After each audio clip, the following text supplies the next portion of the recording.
Sir ಹೇಳಿ, ಈಗ ಕೊನೆಯ ಪೂಜೆಗಳು ಅಂತಾನೆ ಹೇಳ್ಬೋದು. ಸೊ ಸಾಕಷ್ಟು ಕಟ್ಟಡಗಳು ಉದ್ಘಾಟನೆ ಆಯಿತು, ಶಾಸಕರು ಬಂದಿದ್ರು, ಏನು ಹೇಳ್ತೀವಿ?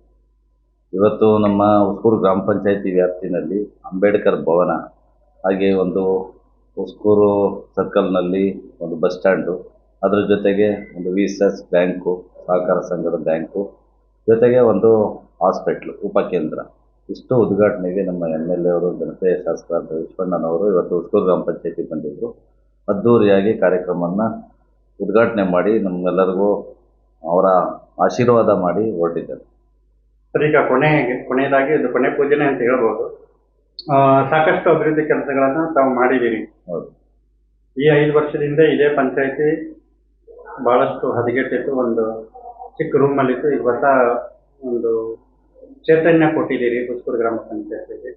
ಸೊ ಕೊನೆಯದಾಗಿ ಏನು ಹೇಳ್ತೀರಿ? ನಾವು 2020ನೇ ಇಸ್ವಿಗೆ ಗೆದ್ದು ಬಂದಾಗ ನಾವೆಲ್ಲ ಸದಸ್ಯರು ಮತ್ತು ನಾವೆಲ್ಲ ಒಟ್ಟುಗೂಡಿ ನಾವು ಒಂದು ಡೆವಲಪ್ಮೆಂಟ್ ಮಾಡಬೇಕು, ಪಂಚಾಯತಿಗೆ ಒಂದು ಒಳ್ಳೆಯ ಕಟ್ಟಡ ಕಟ್ಟಬೇಕು ಅಂತೇಳಿ ಒಂದು ತೀರ್ಮಾನ ಮಾಡಿದ್ವಿ. ಅದಕ್ಕೆ ಎಲ್ಲ ಸದಸ್ಯರ ಸಂಪೂರ್ಣ ಸಹಕಾರ, ಜೊತೆಗೆ ಅಧಿಕಾರಿ ವರ್ಗಗಳ ಸಂಪೂರ್ಣ ಸಹಕಾರ ನಮಗೆ ಸಿಕ್ಕಿತ್ತು. ಅದರಂತೆಯೇ ನಾವು ಕೆಲವು ಸಂಪನ್ಮೂಲಗಳ ಕ್ರೋಢೀಕರಣ, ಕೆಲವೊಂದು ಎಲ್ಲೆಲ್ಲಿ ಏನೇನು ಮಾಡಬೇಕು ಅಂತೇಳಿ ಒಂದು ಯೋಜನೆ ಮಾಡಿಕೊಂಡು ಬ್ಲೂ ಪ್ರಿಂಟ್ ತಯಾರಿಸಿ ಅದರ ತಕ್ಕಂತೆ ನಾವು ಕಾರ್ಯಕ್ರಮಗಳನ್ನು ಮಾಡ್ಕೊಂಬಂದ್ವಿ. ಈ ಬಾರಿ 5 ವರ್ಷದಲ್ಲಿ ಯಾರು ಸದಸ್ಯರು ಕೂಡ ಯಾವುದೇ ಬೇರೆ ಯೋಚನೆ ಇಟ್ಕೊಂಡೇ ಡೆವಲಪ್ಮೆಂಟ್ ಬಗ್ಗೆನೇ ಯೋಚನೆ ಇಟ್ಕೊಂಡು ಇಷ್ಟು ಕೆಲಸ ಮಾಡೋಕ್ಕೆ ಒಂದು ಸಹಕಾರಿಯಾಗಿದೆ. ಸೊ ಈಗ ಚುನಾವಣೆಗಳು ಬರ್ತಾ ಇದೆ, ಮುಂದೆ ಚುನಾವಣೆ ಜಿಲ್ಲಾ ಪಂಚಾಯತಿ ಬರ್ಬೋದು ಅಥವಾ ಗ್ರಾಮ ಪಂಚಾಯತಿಗಳು ಬರ್ಬೋದು. ಅಖಾಡದಲ್ಲಿ ತಾವು ಇರ್ತೀರಾ? ಯಾಕಂದ್ರೆ ಇಷ್ಟೊಂದು ಕೆಲಸ ಮಾಡಿದ್ದೀರಿ, ಸೊ ಇರ್ತೀರಾ? ನೋಡೋಣ, ಇನ್ನೂ ಎಲೆಕ್ಷನ್ ಅನೌನ್ಸ್ ಆಗಲಿ, ಆಮೇಲೆ ಎಲ್ಲ ಕೂತ್ಕೊಂಡು ನಮ್ಮ ಎಲ್ಲ ಸದಸ್ಯರು ಮತ್ತೊಂದು ಬಾರಿ ಆಯ್ಕೆ ಆಗೋಕ್ಕೆ ಬಯಸ್ತಾರ ಏನು ಎತ್ತ ಅಂತ ಎಲ್ಲ ಕೂತ್ಕೊಂಡು ನಾವು ಯೋಚನೆ ಮಾಡಿ ಅದ್ರ ಬಗ್ಗೆ ಚಿಂತನೆ ಮಾಡ್ತೀವಿ.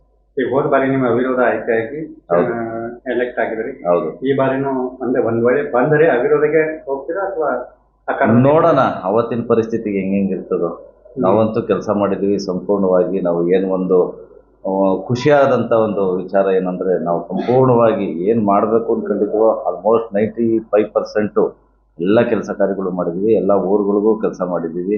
ಮತ್ತು ನಮ್ಮ ಪಂಚಾಯತಿ ವ್ಯಾಪ್ತಿನಲ್ಲಿ ಏನೇನು ಮಾಡಬೇಕು ಅಂದ್ಕೊಂಡಿದ್ವೋ ಅದನ್ನೆಲ್ಲ ಕೂಡ ಮಾಡಿದ್ದೀವಿ. ಆದಷ್ಟು ಸಂಪೂರ್ಣವಾಗಿ ನಾವು ಕೆಲಸ ಕಾರ್ಯಗಳನ್ನು ಮುಗಿಸಿದ್ದೀವಿ. ನೋಡೋಣ. ಸರಿ, ಈಗ ಸಾಕಷ್ಟು ಕೆಲಸಗಳನ್ನು ಮಾಡಿದರೆ ಆದರೂ ಕೂಡ ತಮ್ಮ ಅವಧಿಯಲ್ಲಿ ಒಂದಷ್ಟು ಮಾತುಗಳು ಕೇಳಿಬರುತ್ತೆ. ಏನು ರಮೇಶ್ ಅವರಿಗೆ ಅಗತ್ಯ ಇರಲಿಲ್ಲ ಪಂಚಾಯತಿ MLA MP ಆಗೋ ಮನುಷ್ಯ ಪಂಚಾಯತಿಗೆ ಬಂದವರೇನು?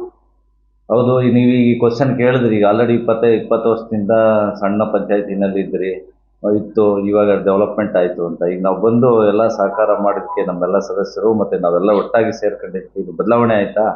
ಹಾಗೆ ನಮಗೀಗ ಹಂತವಾಗಿ ಈಗೇನು ನಮಗೆ ಅನುಭವ ಆಯಿತು. ಈಗ ನಮ್ಗೆ ಏನೇ ಕಾರ್ಯ ಕೊಟ್ಟರು, ಏನೇ ಕೆಲಸ ಕೊಟ್ಟರು ಮಾಡ್ಬೋದು ಅನ್ನೋ ಒಂದು ಶಕ್ತಿ ನಮ್ಗೆ ಇವಾಗ ಬಂದದೆ.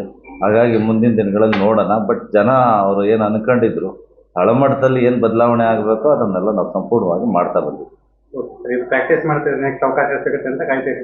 ಗೊತ್ತಿಲ್ಲ, ಅದು ನೋಡೋಣ, ಮುಂದಿಂದು ನೋಡ್ಕೊಂಡು ನೋಡೋಣ.